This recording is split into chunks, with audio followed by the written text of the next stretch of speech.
love never fails.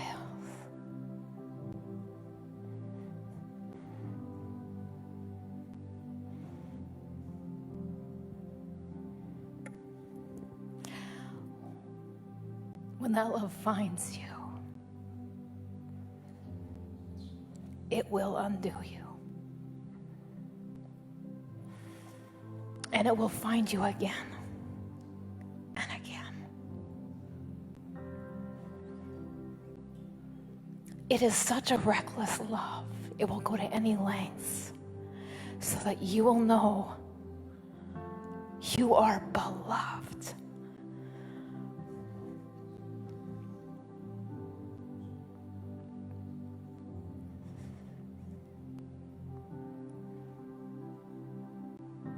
Thank you, Jesus.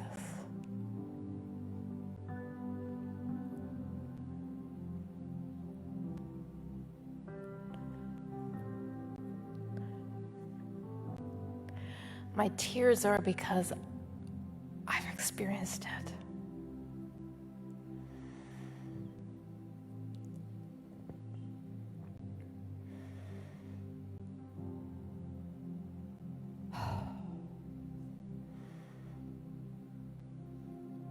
Jesus.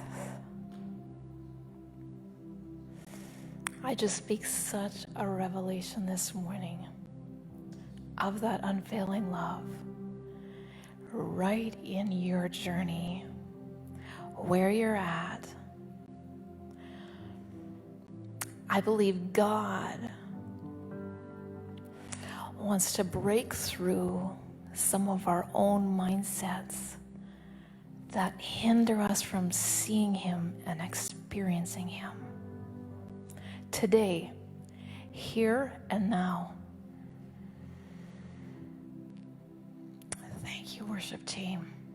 We sang some powerful things this morning.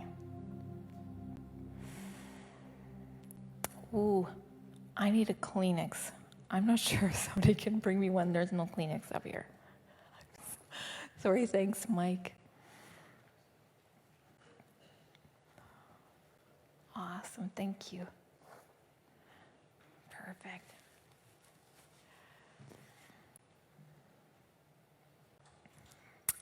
I wrote something down here, and it just feels like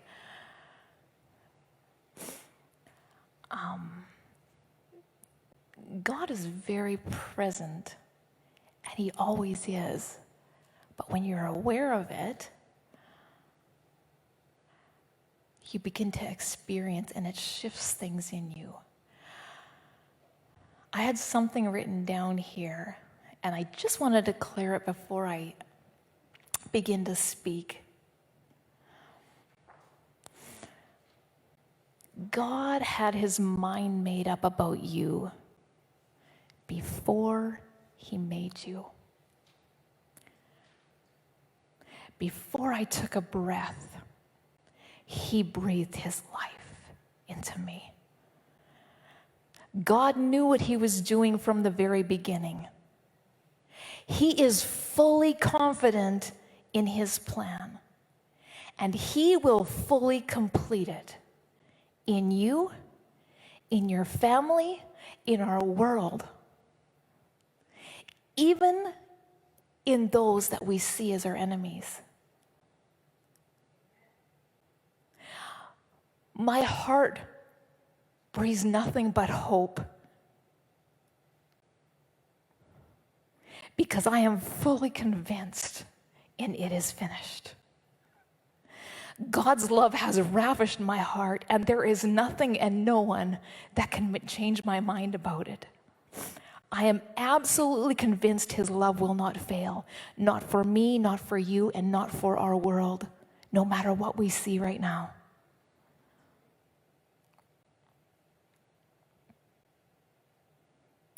He will make all things right. He will make all things new, and nothing can stop His plan. Not my struggle, not my ignorance, not my failure, not my government, not my enemy, not even hell itself. Nothing will stop God from completing what He started. I want to infuse you with a living hope this morning that cannot be shaken. I want to infuse you with a revelation of love that never fails. A grace that far outweighs any place where we've missed the mark. And a truth that will eradicate all our fear. Jesus declared, "It is finished."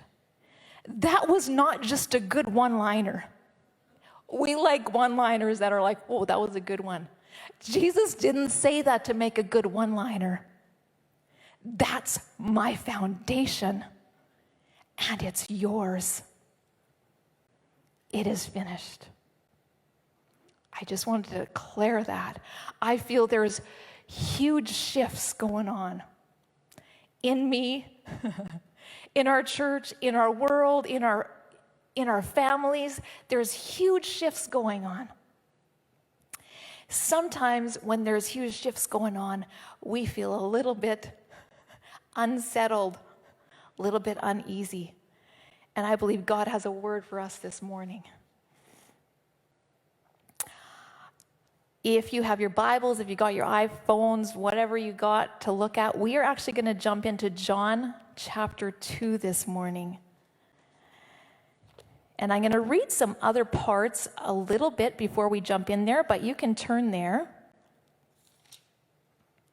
John chapter 2. Growth cannot happen without transitions. Growth will challenge what you once knew. It will challenge your beliefs. It will challenge your mindsets. Growth will catapult you into unknown, and you may find yourself retreating into what is familiar. But one thing I realize that we don't have to fear it. It's good. Growth is actually for our freedom. It will break you out of the known limitations you lived in into wide open spaces. But most often, there's this in-between part which is really uncomfortable. I can't help but think, because me and my hubby, we were talking about it even this last week, when God was breaking the Israelites out of Egypt, they were, woohoo! God's breaking us out of Egypt. And they were celebrating.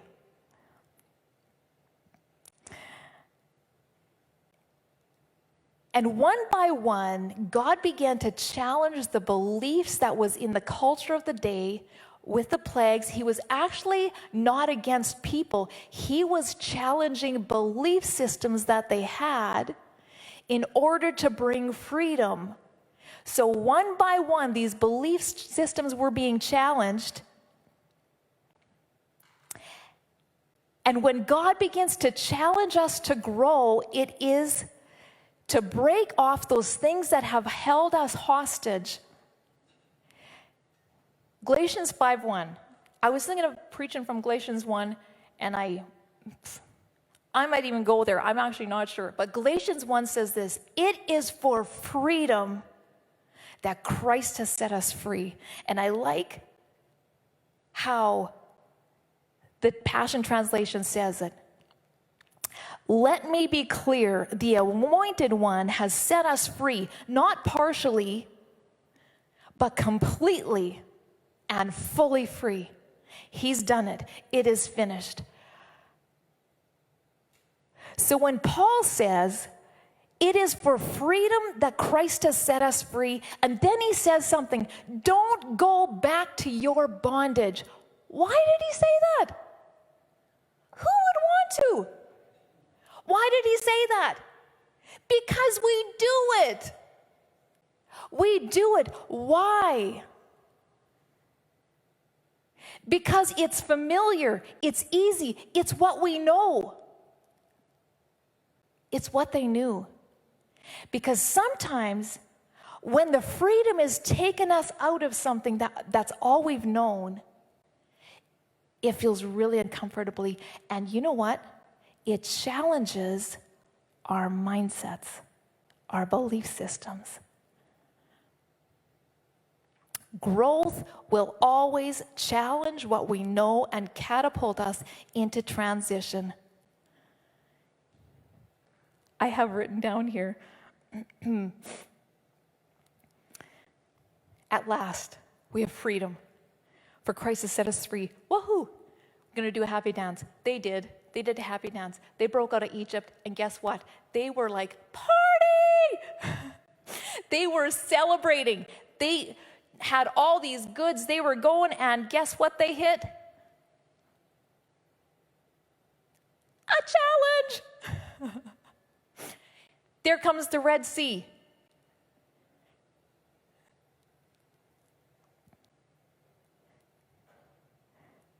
They hit the Red Sea.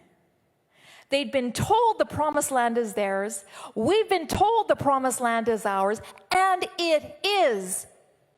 But coming from Egypt to the promised land, there's this transition happening, and guess what? We find ourselves in the wilderness with challenges.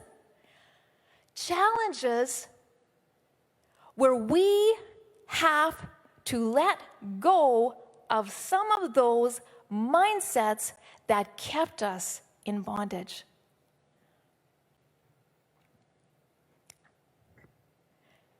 We need the wilderness. Bummer. We don't like the wilderness.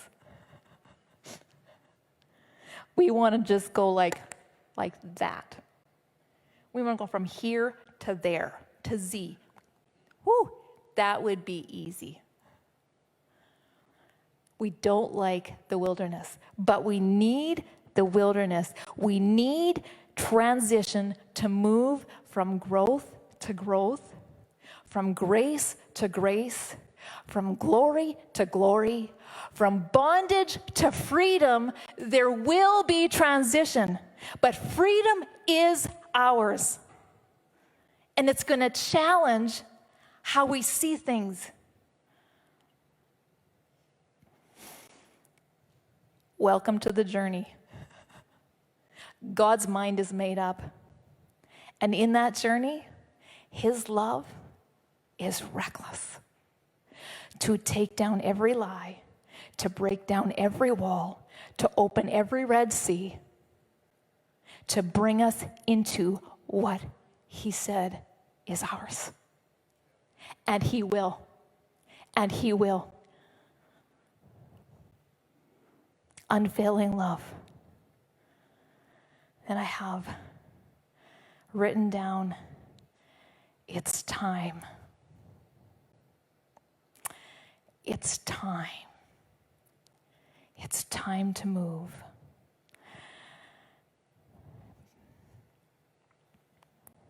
I'm just going to read John 1 just to give a little bit of context before we jump into the story of John 2. I'm beginning to see as I read through the life of Jesus, he came to bring a kingdom. He came to bring us from old to new.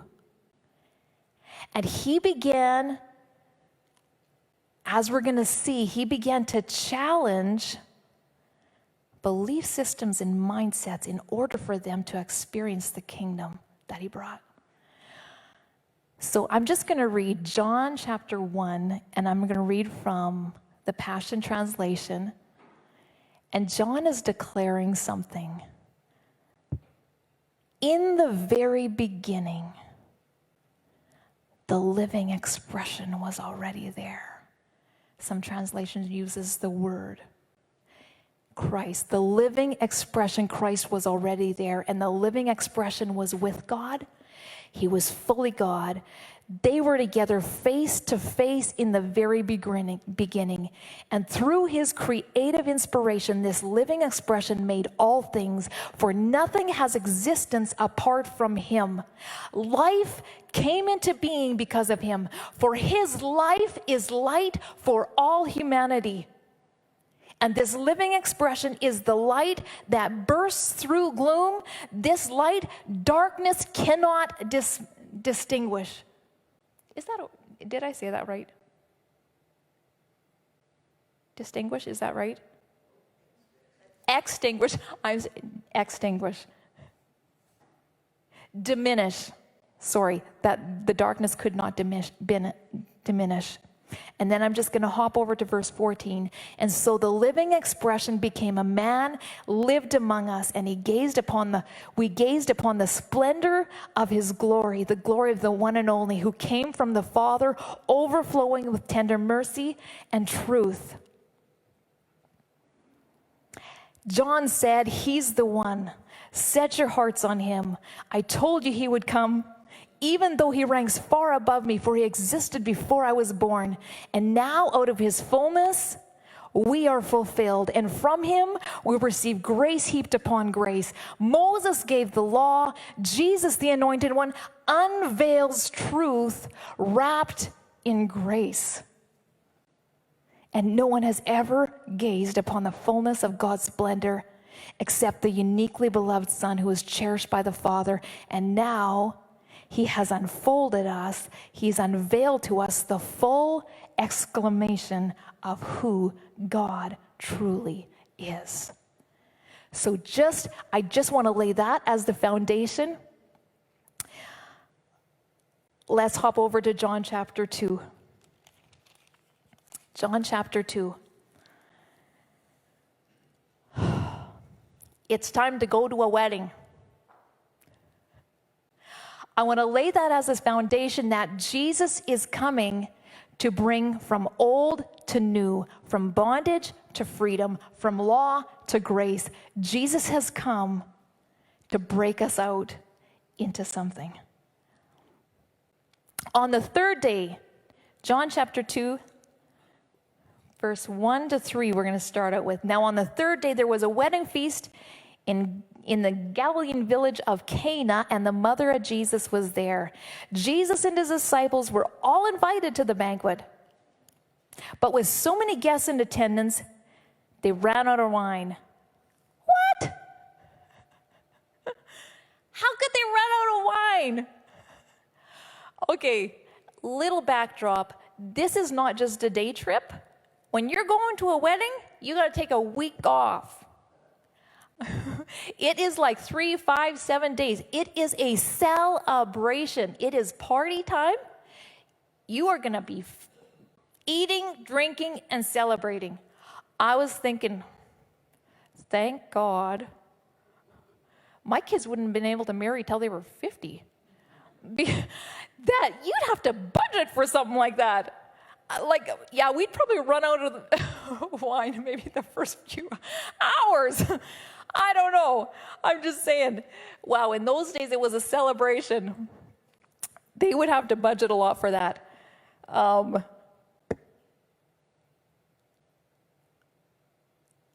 It's time.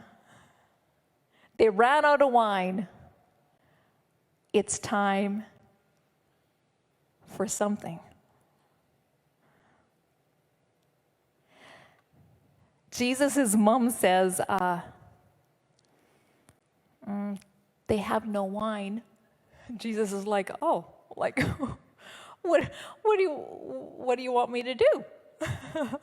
She's like, they ran out of wine. She's obviously, she's like, what does she say? They ran out of wine. Can you do something about it? Jesus replied, my dear one, don't you understand that if I do this, it won't change anything for you, but it will change everything for me, for my hour of unveiling my power has not yet come. I just wanted to stop there for just 1 second. Mary's like, I think it's time to unveil something. And Jesus is like pondering it and thinking, I don't know if it's a good time right now. But let's read verse 5 and 6. Mary goes to the services. She just goes ahead and starts the process. She doesn't wait for Jesus. She goes ahead and starts the process. She's like, she went to the servers and told them, whatever Jesus tells you, make sure that you do it.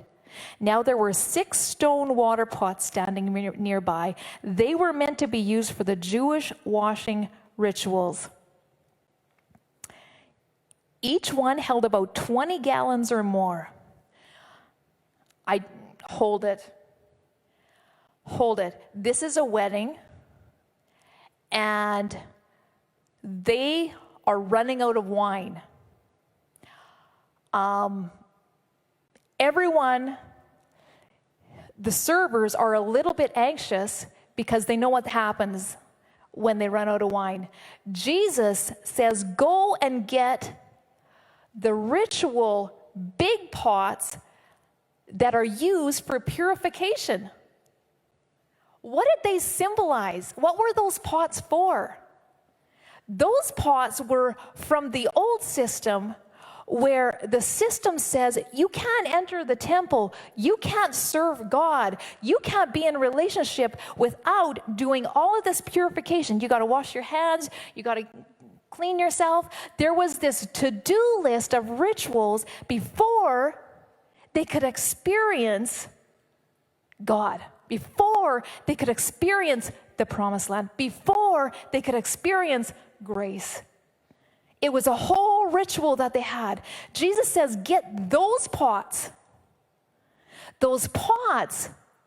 that have held you in bondage. They have held you to earn and strive in order to get something from God, in order to be in a relationship. Jesus says, I want to show you something. I'm going to begin to dismantle some of the systems that you have lived by, and you have kept you in Egypt, and you can't flourish in the promised land. So he says, bring me those pots and fill them to the brim. Don't do this half thing. No, God is not just a barely God. He's like, fill those pots to the brim, to the brim. There's no space left. Fill them up with water. He was about to challenge and flip some of the things that have held them in bondage. He's bringing them from old to it is finished. So they did. I'm actually, you know what? I don't think anybody knew this was going on, because if they did, there would have been an uproar. That is not what these pots are for. These pots are for a system of rituals. These pots are not made for wine. But guess what? Jesus was a little bit of a rule breaker, because he is breaking people out of systems into the freedom that he paid for. And that was on his mind before you were even made. So he said, fill them with water, and they did. They filled them.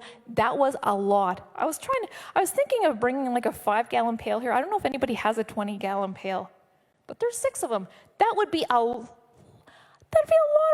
wine. Anyways, we won't think about that. Okay, they filled them. And he says, now fill your pitchers. Take the water that is filled to the brim, take your pitchers, and go and serve the master of ceremonies. And they did. It had been a few days that they had been feasting, and the master of ceremonies noticed something different about this wine. It was the best. That's what he said. It was the best wine.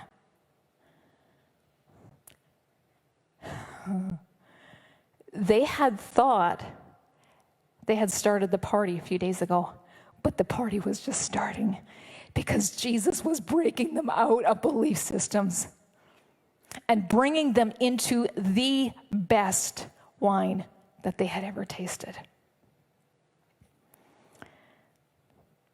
And when they had poured out the pitcher for the master of ceremonies, verse 9, to sample, the water had become wine. When he tasted the water, the master of ceremonies, he was impressed. He called the bridegroom over and said, every host serves his best wine first until everyone has had a few drinks, and then he serves the wine of poor quality. But you, my friend, you've reserved the most exquisite wine until now. This miracle in Cana was the first of many extraordinary miracles Jesus performed, and this was a sign revealing his glory. I looked up that word revealing, and it actually means to unveil something so it's no longer hidden. To become known, to be plainly recognized, thoroughly understood who and what one is. Jesus was making a statement here. He says, all you've known is the old. But it can't bring you into the freedom that you're longing for. And so he says,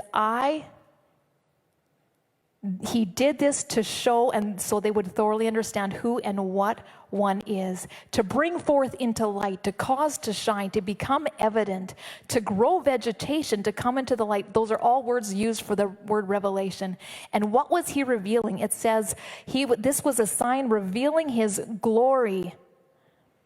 That word glory is interesting. It actually means opinion or judgment, God's opinion or view of things.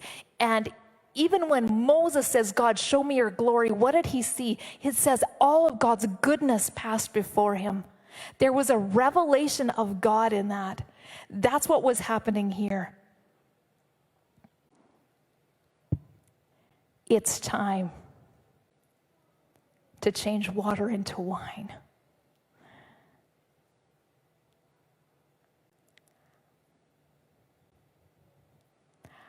Now, I just wanted to jump into the next passage, and it is totally different.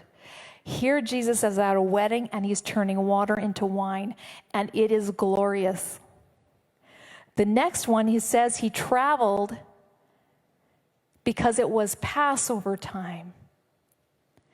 The Passover was going to be the greatest flipper in history of breaking people out of a system into freedom. Verse 12. After this, Jesus, his mother and brothers and disciples went to Capernaum and stayed there a few days. And then it was close to the Passover to begin. So Jesus walked to Jerusalem. And he goes to church. He went into the temple court and he noticed it was filled with merchants selling oxen, lambs, doves for, I don't even know this word. They were ripping people off, basically. That's my translation. While others were overchanging as they exchanged currency behind the counters. So Jesus found some rope, made it into a whip, drove everyone out and their animals, and he kicked over tables filled with money, scattering What the heck is going on? Where was just a few days prior, he is turning water into wine. He's flipping systems. He is challenging mindsets. He goes to a wedding and turns water into wine. He goes to church and he flips tables. What's going on? His heart is still the same. Grace at a wedding turning water into wine is challenging belief systems. Grace going to church and flipping tables is challenging belief systems. He's not against the people. He is challenging systems. systems that have held them back, systems that make them think they were all self-righteous, they were all really good, but they were ripping everybody else. They were using the system to actually gain for themselves. Jesus was challenging systems. That love, that reckless love, will go to any lengths to take down every lie you believe. And sometimes that, it feels like a collision course. If you would hear my story, and I haven't shared a whole lot of it, but even the last couple of years, God has challenged my belief systems. And sometimes it feels like my belief systems have crumbled. And I'm like, what the bleep is going on? And you know what? That's where I find the love of God has undone me. It has undone me. His grace is so extravagant, and it has dismantled lies I have believed, lies I have actually probably taught and spoken because I actually believed it. It has undone me.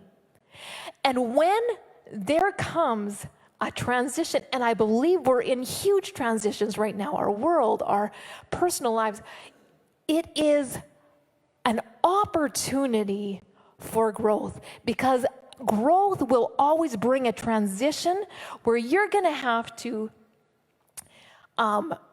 walk through, and it's not fun. It's sometimes quite unsettling, but it's going to bring you into your freedom. And then when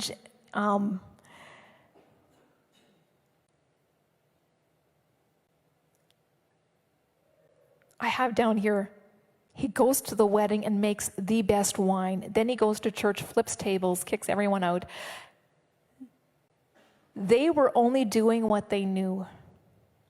They were getting ready for Passover. They were getting ready for sacrifices to be made that required blood and the whole gamut. They were trying to do it right,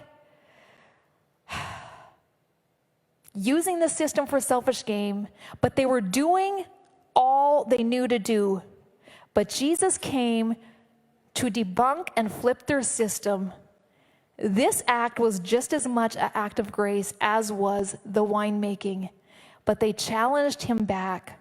And sometimes we do that when our tables of belief are being flipped by grace, and it offends our self-achievement or the things we believed. And then Jesus says something to them. He says, destroy this temple, and I will raise it up in 3 days. Did you hear that? When you're in a place where you feel like everything's falling apart and your system is destroyed, you're in the wilderness, your wine's run out, your tables have been flipped, grace is working there. It is moving there. It is inviting you to a growth into your freedom. Don't be afraid of transition. That's exactly where growth happens. Drink some wine on the journey. And you know what? This has been in my heart, and this is what God is really putting on my heart right now, even because I feel like I'm in a huge transition. And I have such, I don't know how to explain it. There's such a peace and joy to know in the journey of transition when you drink from the wine of grace. Grace is so present in your journey right now, whatever you're walking through. Grace flips water into wine. Grace also flips sacred cows. Grace has been revealed to remove all hindrances to our freedom, and sometimes it looks different than we think.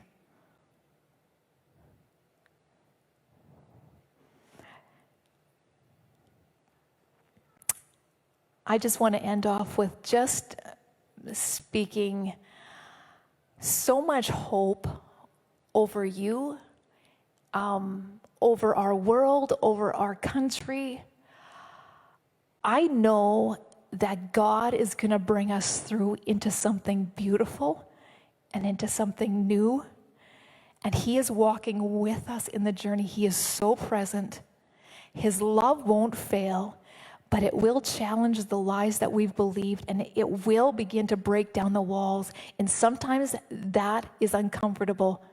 But Jesus, who is grace, is present in our journey and in yours. So I just want to speak that hope. And worship team, can you come up? And just as I pray, I know there's those that are just really struggling, even with physical health. Some people are struggling with anxiety. There's fear. And I just want to speak right now that God's mind has been made up. What He began, He will finish. I want to speak hope. I want to speak a revelation and unveiling of that grace, of that love right in your situation. I speak healing.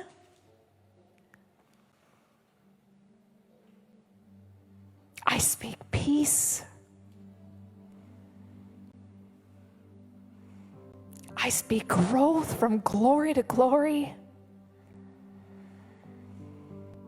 I speak Holy Spirit will be very present when we feel like we're in the wilderness.